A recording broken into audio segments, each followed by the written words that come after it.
Hello parents, आज आप सभी से एक ऑनेस्ट सवाल पूछना चाहती हूँ। क्या आपका बच्चा पढ़ाई करता है लेकिन रिजल्ट वैसा नहीं आ रहा जैसा आपने सोचा?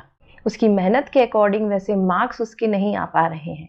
क्या आप कभी सोचते हैं कि बच्चा स्मार्ट तो है फिर भी मार्क्स नहीं आ रहे? अगर हाँ, तो प्लीज इस वीडियो को एंड तक जरूर देखिए, क्योंकि हो सकता है कि प्रॉब्लम बच्चे में नहीं पढ़ाने की मेथड में हो। क्योंकि आज मैं आपको सिंपल लैंग्वेज में बताऊंगी कि बच्चे के ब्रेन के पार्ट्स उसकी लर्निंग स्टाइल को कैसे डिसाइड करते हैं और पेरेंट्स कौन सी लर्निंग स्टाइल को फॉलो करें ताकि बच्चा स्ट्रेस के साथ नहीं, समझ के साथ पढ़ाई कर पाए। तो आइए जानते हैं सबसे पहले हमारे ब्रेन के बारे में। देखिए, ब्रेन को अगर मैं सिंपल शब्दों में समझाऊं तो ये एक टीम की तरह काम करता है। पहला पार्ट होता है सर्वाइवल ब्रेन। इसका काम क्या है? सिर्फ एक ही चीज, ये बच्चों को सेफ रखना चाहता है। आपने देखा होगा कि जब भी घर में टेंशन, प्रेशर का माहौल क्रिएट होता है, आप बच्चे पर जब भी चिल्लाते हैं या उसे कंपेयर करते हैं या उसे डांटते हैं या कभी कभी पिटाई भी लगा देते हैं, तो बच्चा फाइट या फ्लाइट मोड में चला जाता है। फाइट मोड मीन्स या तो वो आपसे आर्ग्यूमेंट करेगा, या तो वो आपसे झगड़ा करेगा, या फिर फ्लाइट, या फिर वो भाग जाएगा, वो आपको फेस ही नहीं करेगा। और जब सर्वाइवल ब्रेन एक्टिव होता है तो लर्निंग बंद हो जाती है। इसी तरीके से हमारा दूसरा पार्ट जो है ब्रेन का, वो होता है इमोशनल ब्रेन। ये इमोशंस का सेंटर है, जैसे कि फियर, मोटिवेशन, एक्साइटमेंट, ये सब यहीं से आता है। और जब बच्चा इमोशनली सेफ फील करता है तो लर्निंग फास्ट हो जाती है। इसीलिए बिना इमोशनल कनेक्शन के पढ़ाई काम ही नहीं करेगी। इसीलिए मैं कहती हूँ कि बच्चों को डांटने चिल्लाने से पहले जरूरी चीज होती है उनसे इमोशनल कनेक्शन बढ़ाना। अगर वो आपसे इमोशनली कनेक्ट हैं तो वो सारे काम करने वाले हैं जो आप उनको बोलेंगे। उसके लिए मैंने आपको मेडिटेशन भी दिया है, मेडिटेशन फॉर पेरेंट्स, ताकि आप अपने दिमाग को शांत कर पाए और बच्चे पर तुरंत रिएक्ट ना करें। उसकी लिंक मैं आपको डिस्क्रिप्शन में दे दूंगी। आप चाहें तो 30 डेज लगातार वो मेडिटेशन करके देखें, आपको इम्प्रूवमेंट जरूर दिखेगा। अब आता है फ्रेंड्स तीसरा पार्ट हमारे ब्रेन का, जिसे कि हम कहेंगे थिंकिंग ब्रेन। ये ब्रेन का वो हिस्सा है जो मेमोराइजेशन, लॉजिक और एग्जाम आंसर्स लिखने का काम करता है।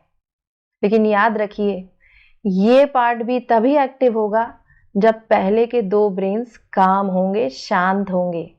अगर आपके मन में हलचल है, अगर बच्चे के मन में हलचल है, तो फिर वो काम नहीं होगा। इसके लिए जरूरी है कि आप खुद भी शांत रहें और बच्चे को भी शांति से ही समझाएं।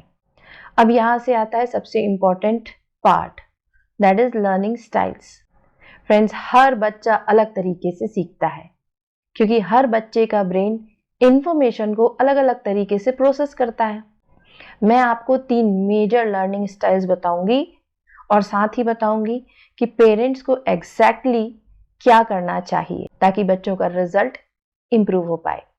तो आइए जानते हैं लर्निंग स्टाइल नंबर 1। ये होते हैं विजुअल लर्नर।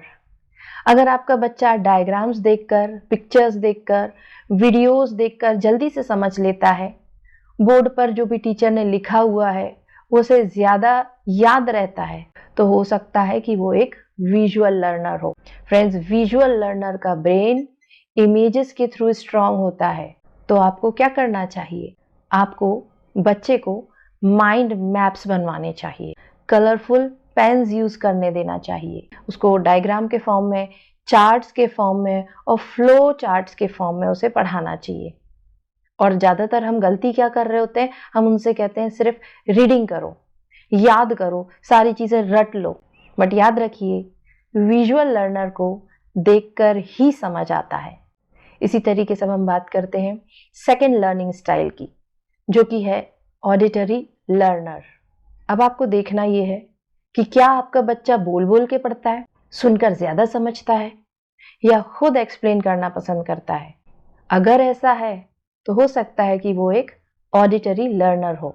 इस टाइप के बच्चों का इमोशनल और साउंड प्रोसेसिंग ब्रेन बहुत ही स्ट्रांग होता है। ऐसे बच्चों के साथ पेरेंट्स को क्या करना है? आप बच्चे के साथ बैठिए, बच्चे से उसकी पढ़ाई से रिलेटेड जो टॉपिक्स हैं वो आप उससे एक्सप्लेन करवाइए और उसको जोर जोर से लाउड रीडिंग करने दीजिए, उसको राइम्स के फॉर्म में चीज़ों को यूज़ करना सिखाइए।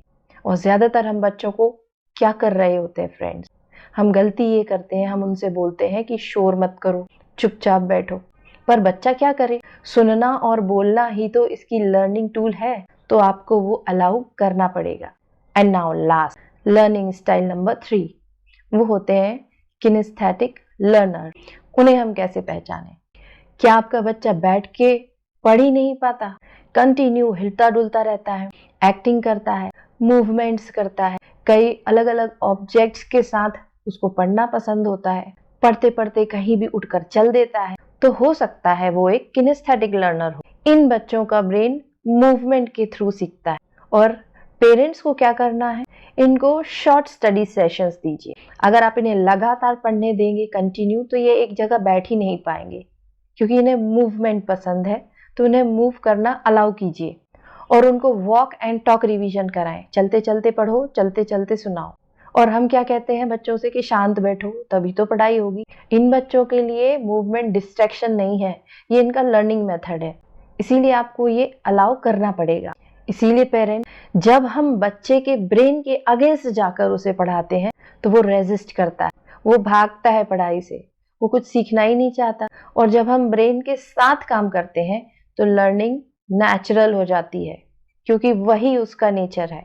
और आइए अब बात करते हैं 3 कॉमन मिस्टेक्स की जो जनरली हम बच्चे के साथ कर रहे हैं। सबसे पहली चीज, हम कंपैरिजन कर रहे हैं बच्चे के साथ। हम सेम मेथड को सभी बच्चों पर लगाना चाहते हैं, जो कि गलत है, क्योंकि मार्क्स को इंटेलिजेंस से नहीं जोड़ना चाहिए। और हाँ, याद रखिए, मार्क्स एक फेज है, जबकि लर्निंग एक प्रोसेस है। अगर आपका बच्चा इस प्रोसेस को समझने लगेगा, उसका अपने आप पढ़ाई में इंटरेस्ट आ जाएगा और वो पढ़ाई को एंजॉय करेगा। और जब एंजॉय करते करते पढ़ाई करते हैं तो वो लॉन्ग टर्मिंग रिजल्ट्स देती है और उसे एक सक्सेसफुल पर्सन बनाने में काम आएगी। क्योंकि हमें अपने बच्चों को यूनिवर्सिटी के लिए नहीं, यूनिवर्स के लिए तैयार करना है। इसीलिए मैं लेकर आ रही हूँ stress free exam boot camp.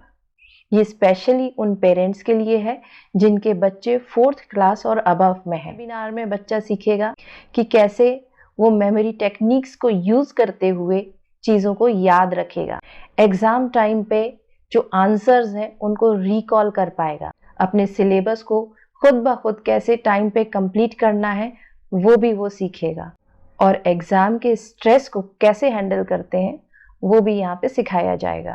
तो इस वेबिनार को अटेंड करने के लिए आप हमारी व्हाट्सएप कम्युनिटी को ज्वाइन कर सकते हैं, जिसका कि लिंक मैंने डिस्क्रिप्शन में दे दिया है। और हाँ पेरेंट, अब बच्चों पे प्रेशर को कम करिए और प्रोसेस को सीखने पर जोर दीजिए। फिर देखिए आपका बच्चा कैसे कॉन्फिडेंट बनता है। नमस्कार।